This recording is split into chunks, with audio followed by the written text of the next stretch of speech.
Moral ambiguity is built into a Jewish perspective on the world. We see that throughout this cycle of Torah readings.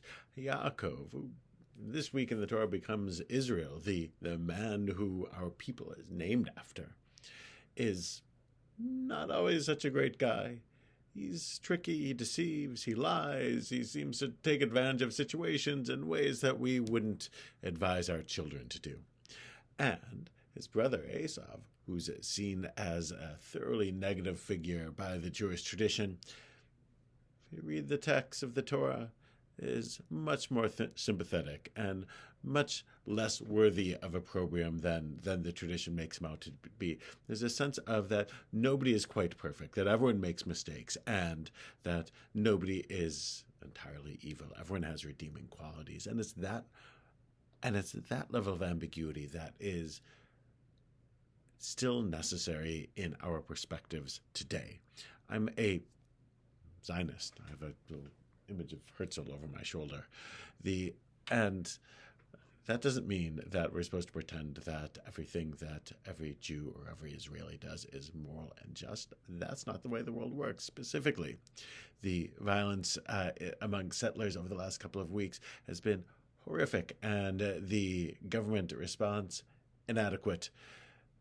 It's okay to admit that our side isn't perfect, and it's okay to admit that others suffer often unjustly, which is the case especially with children in Gaza and often in the West Bank as well, and also with adults in each place who don't have full control over their lives, who are being persecuted by the leadership amongst their own people who don't necessarily have their best interests at heart. It's okay to admit that there's moral ambiguity.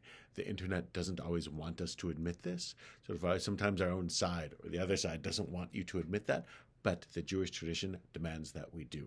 An honest reading of the Torah and of the Jewish tradition demands that we acknowledge that within the good there is bad, and within the bad there is good. Part of this is that none of us are God. None of us are perfect. That is not what being human is about. Being human is about managing the moral ambiguity and trying to find the best path forward, despite the fact that we can never hit perfection.